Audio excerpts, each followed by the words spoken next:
Good evening and welcome to Rock Talk. In this evening's episode, I'd like to talk about this book, Cinderella's Big Square. Okay. Um,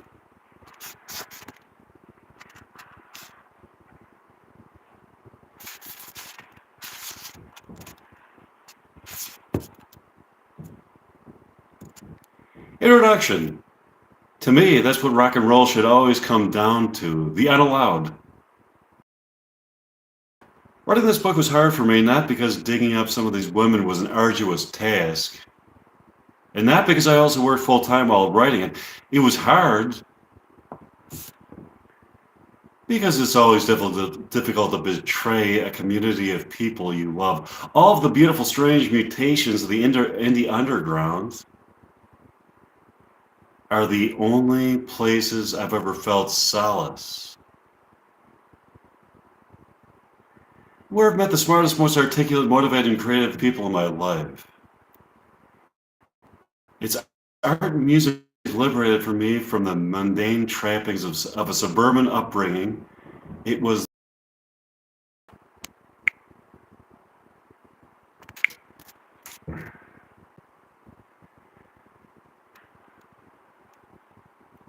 It was a backdrop against which I first fell in love, and the place where I found the individual's articulate reasons about culturally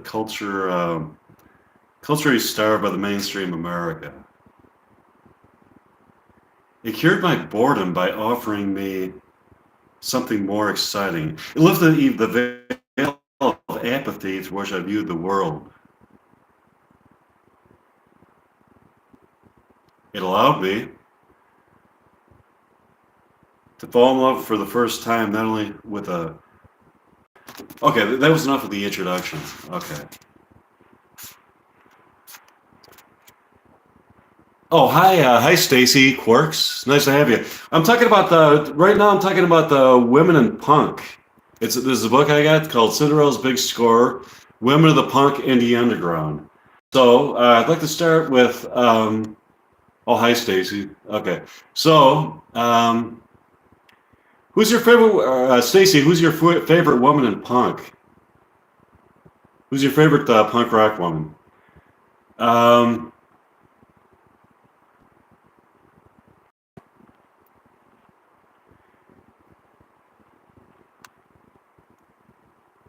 okay, why don't I start with Debbie Harry?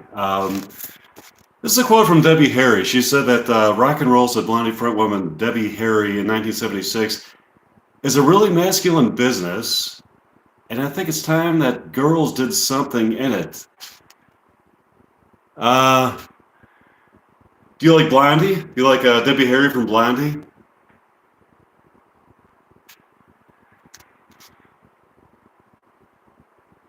No one infused girl into CBGB's new rock scene more than Debbie Harry.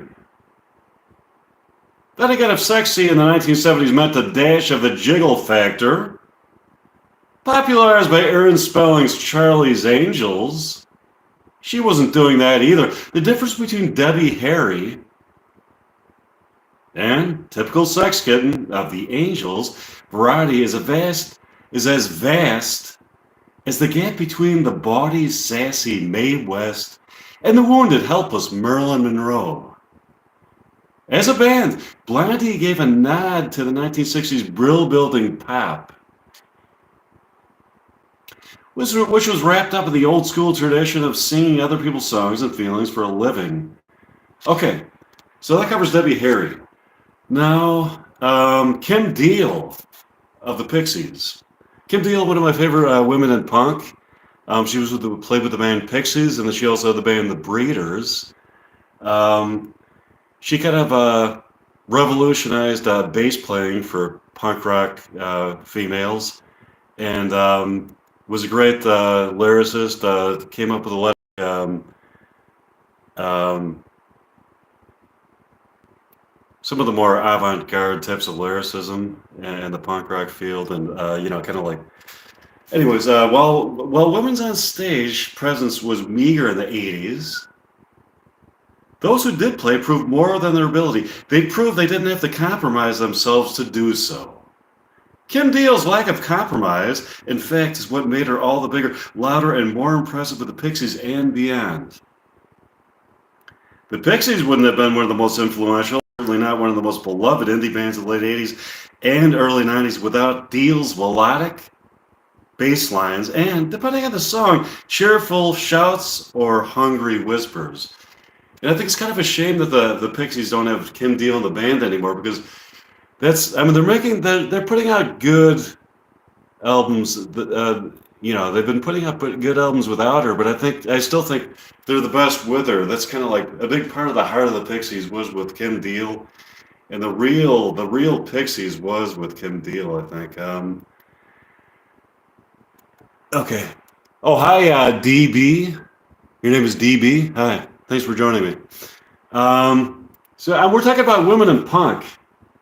I get this book. It's a tribute to the transgressive women of the underground music scene, who not only rocked as hard as the boys, but also tested the limits of what is culturally acceptable, even in the anarchic world of punk rock. Okay. Cinderella's Big Score celebrates the contributions of punk's oft overlooked female artists explores the latent and not so latent sexism of indie rock, so often thought of it as the hallowed ground of the progressive movements. It tells the story of how these women created spaces for themselves in a limited, exclusionary environment. Okay. Who else we got? DB left, huh? Okay. Who's still there? Are you still there? Are you still there, Stacy Quirk? Okay. Bikini Kill. There's a band called Bikini Kill.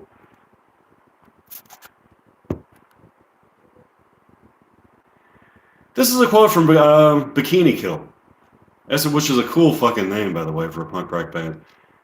I'm so sorry if I'm alienating some of you. Your whole fucking culture alienates me. I cannot scream in pain for down here at my knees. I'm so sorry that I think. Don't laugh, don't cry, just die. Wow, that's pretty. I think they were they were like a Riot Girl band from Portland or something like that. Kind of a controversial Riot Girl band. The Riot Girl invasion didn't end in the pit. The music that drove them into it had to be reclaimed too.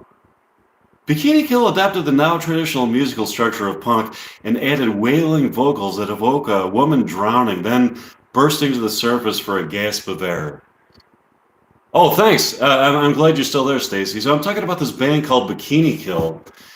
I don't know if you ever heard of this movement. I think it happened up in like Washington or Oregon. It's freezing in my basement, so I'm shivering a little bit. But it's called Bikini Kill. It's called Riot Girl music.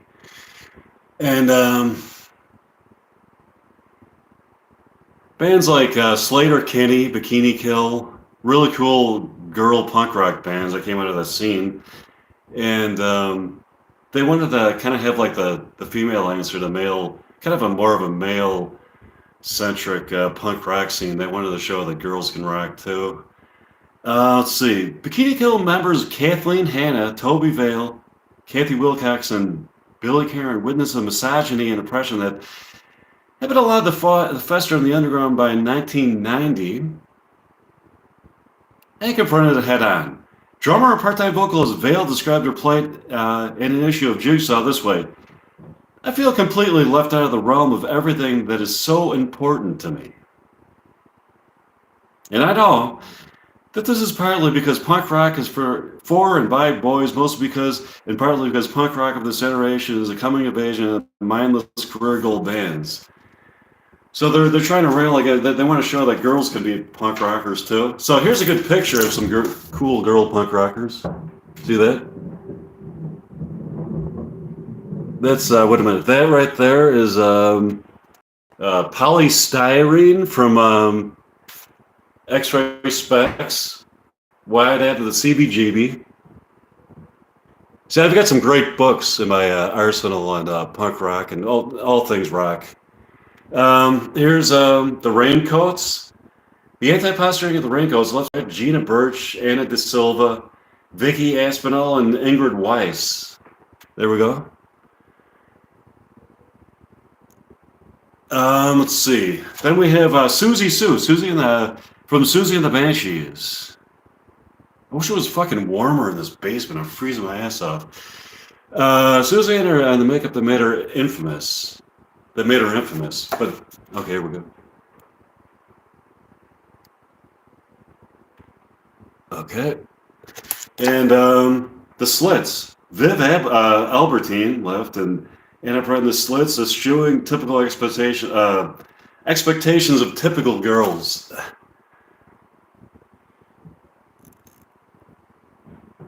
Okay. All right. What am I? Do I have any other pictures I want to show you? Exene Cervenka from X.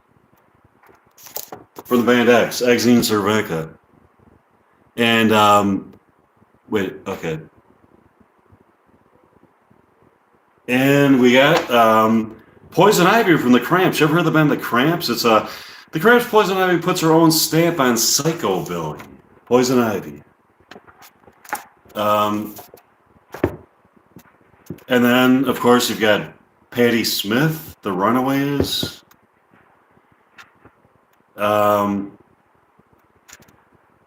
Tina Weymouth, Debbie Harry. Okay, I'm just gonna. You know what? I'm gonna go grab another book. I'll be right back.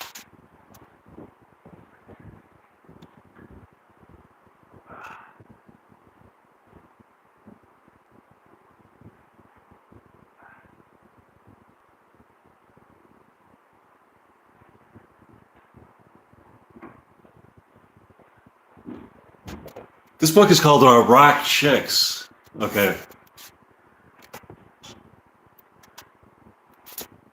Okay, this covers, Rock Chicks, a gutsy, high-energy female singer, uncompromising, driven, doesn't like to be told no. Janice Chaplan, Marianne Faithfull, Tina Turner, Susie Quatro, Joan Jett, Ann and Nancy Wilson, Patti Smith, Stevie Nicks, Debbie Harry, Kim Gordon. Oh, I'm glad you're listening, Stacy. Okay. Annie Lennox, Pat Benatar, Madonna, Kim Deal, Chrissy Amphlett, PJ Harvey, Liz Etheridge, Sheryl Crow, Courtney Love, Alanis Morissette, Gwen Stefani, Karen O'Kelly Clarkson, Pink, and Avril Lavigne. Okay, wait a minute.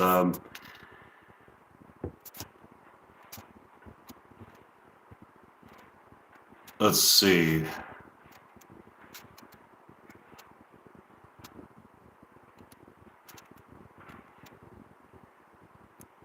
I'm still playing my game just to hear this. Oh, cool. I'm glad you're listening. Okay.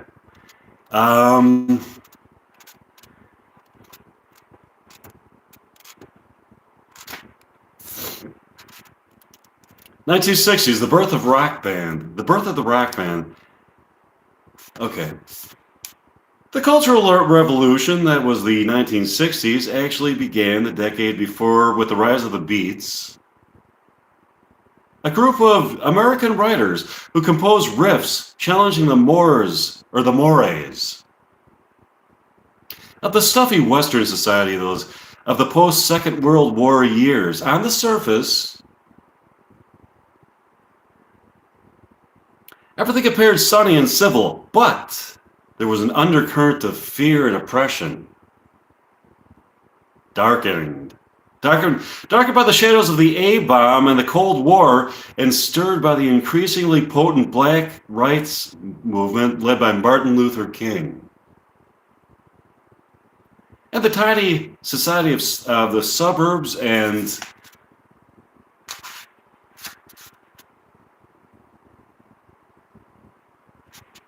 okay, so now I'd like to talk about Janice Chaplan.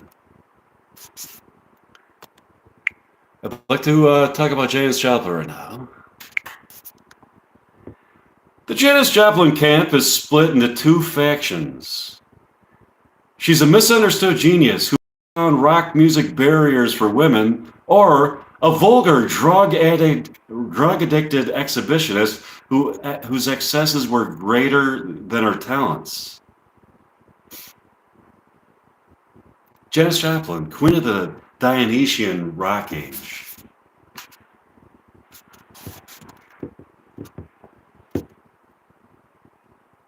But few can deny her impact. Her onstage flamboyance, bravado, royal style, and drug-ravaged rock star behavior shocked the society, used to women being compliant and polite. Janice could sing like an African-American blues singer, then pick it up a tempo and roll her voice around the new hardcore rock sound. She was the first real rock chick, shaking up the music scene with her powerful performance and strong personality. Her influence extends far beyond her musical output. She only recorded 4 albums. She was a role model for young women who were inspired by her apparent fearlessness at being herself. Oh, hi, Gisley Rocha. It's nice to meet you. Of embarrassing the times. Some thought her hard, but Janice was struggling, caught up in moral dilemmas of eschewing the established social mores. Okay, that's a little bit on Janice Chaplan there. Now I'd like to talk about Patti Smith. Okay. Patti Smith was a new wave punk movement, one of the most influential women in rock music. She has been described as the artist who led the movement on both sides of the Atlantic. Her Patti Smith group was the first of the handful of New York underground bands to release an album. And she conquered the world with what began as an idiosyncratic metro sound. A poet at heart, Patti had a clear rock agenda. She wanted to shake things up and invigorate rock and roll, which she saw as losing its way. Her startling 1975 debut album, Horses, shifted the rock paradigm into a new realm. It was a bold experiment with musical form and sound. Critics were wowed by her audacity and intrigued by her manipulation of voice, words, and music. All done without any slick embellishment. Scribes from Rolling Stone to the New York Times hailed Horses as one of the most original, thought-provoking, emotionally charged, and important records of the time. 30 years on, it has lost none of its potency. Christened Patricia Lee Smith, the eldest of 4 children of Beverly and Grant Smith, Patti was born in Chicago in 1946 and grew up in Woodbury, New Jersey, on a housing estate built on reclaimed swampland. Money was very tight. Patti's mother worked as a waitress, and her father in one of the local factories. A sickly child who suffered from bronchial troubles, including TB, Patti wore an eye patch to correct the stigma for several years. Her mother was a Jehovah's Witness, a religion Patti followed until she was around 12. She explored Catholicism and Buddhism. In later years, and religion was ever present in her art, particularly Christ, who regularly featured in her musings and whom she has nominated as one of her favorite guys. So one of her favorite guys was Christ. Interesting. Okay. For much of her early childhood, Patti identified with the male side of her nature. She was more comfortable hanging out with the boys. She hung out with her crew by the railway tracks, as many of the youths in South Jersey did. It was a rough place, and Patti learned early on to look after herself. As she grew into teenagehood, she found it increasingly difficult to cope with being female. Painfully thin, with long dark hair and sharply defined facial features, Patty was not considered pretty. That and their personality oddities set her apart. She began to feel social pressures to adopt a more feminine stance, but she wanted the freedom to keep up on wrestling and fighting with the neighborhood boys. On the exterior, she may have seemed just another Jersey kid, but what was going on in Patty's head was another story. A compulsive daydreamer, she would drift off her vast spaces of time, her fantasies keeping her entertained and tuned out from the world around her. She was an avid reader and fell in love with the decadent 19th century French poets, Arthur Rimbaud in particular. She also adored William Blake. Her musical tastes spanned everything from jazz, which her mother loved, to rock. She was a fan of Jimi Hendrix, Jim Morrison, and early Rolling Stones, the Beatles, Jackson Browne, and groups like the Marvelettes, who she danced to until she dropped. And she worshipped Bob Dylan. Early on, she began toying with words, jotting down thoughts at random and scribbling random poems about her love and death, epics that she has said were atrocious. She also loved to draw in a spidery hand with pencil. As a teenager, she had a baby who she gave up for adoption.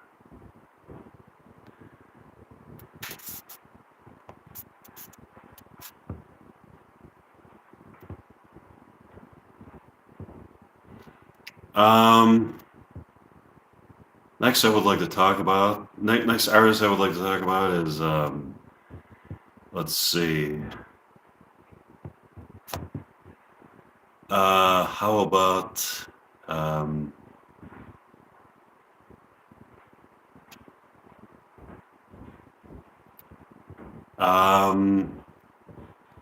Stevie Nicks? Want to hear about Stevie Nicks? Okay. So Stevie Nicks, I actually saw Stevie Nicks. I saw her in, it was about 15 years ago or so. I saw her I saw her in Chicago at a place called at the time they're always changing these names to something more corporate, but it's actually, when I saw Stevie Nicks, I think it was somewhere around 2008 or something like that. And I saw her at somewhere in that era, I think. And it was at along the lakefront of Chicago, and I think it was it's like the Skyline stage or something like that, along the lakefront. So Stevie Nicks, what they say about it in this book that I got here, it's Rock Chicks by Elson Stephen Taylor. And this book is the hottest female rockers in the 1960s to now. Okay, Stevie Nicks is a career spanning 4 decades. Stevie Nicks has been called everything from the Queen of Rock to a transgendered arena rock god and all is a grand regard. Queen of the Stone Age. So they call Stevie Nicks Queen of the Stone Age. Yeah, I kind of like that, Queen of the Stone Age. So does anybody have any comments on that? Anybody that can offer any kind of like insight into that? Well, what do you think they call Stevie Nicks the Queen of the Stone Age? Let's open this up for discussion. Why should Stevie Nicks be called Queen of the Stone Age? Any insight into that? My insight, let me think. Can I think of anything on that? Queen of the Stone Age. She grew up in the 60s. There was a lot of pot smoking in the 60s.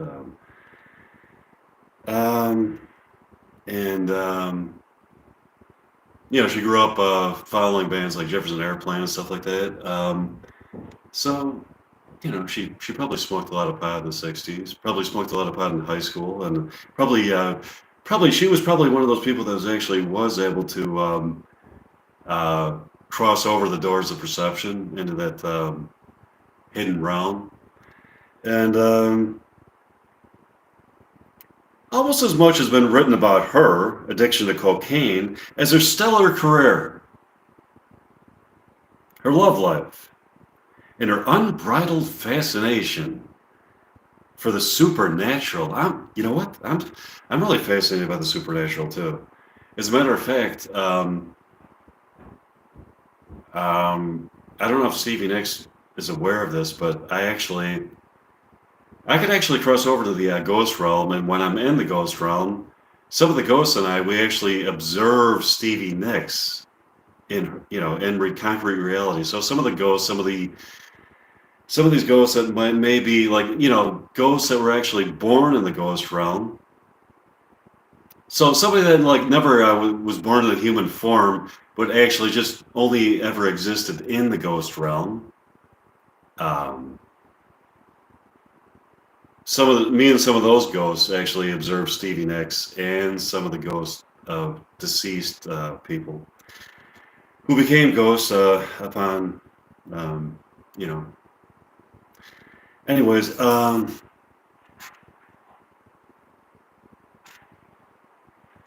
yeah, some of her concerts. I don't know if Stevie's aware of this, but while she's playing, she is being observed by the ghost realm by me and some of the ghosts. And Stephanie Lynn Nicks was born in 1948 in Phoenix, Arizona. From the age of 5, the little girl with gorgeous blonde locks and the face of an angel was singing and dancing with her grandfather, Aaron Jesse Nicks, a country singer, at a bar owned by her parents. Even at that age, she was confident and bubbly, aware of the audience and their appreciative responses. Much of her childhood was spent on the move in Texas, Utah, and New Mexico as her father, Jess, rose up the management ladder of major corporations.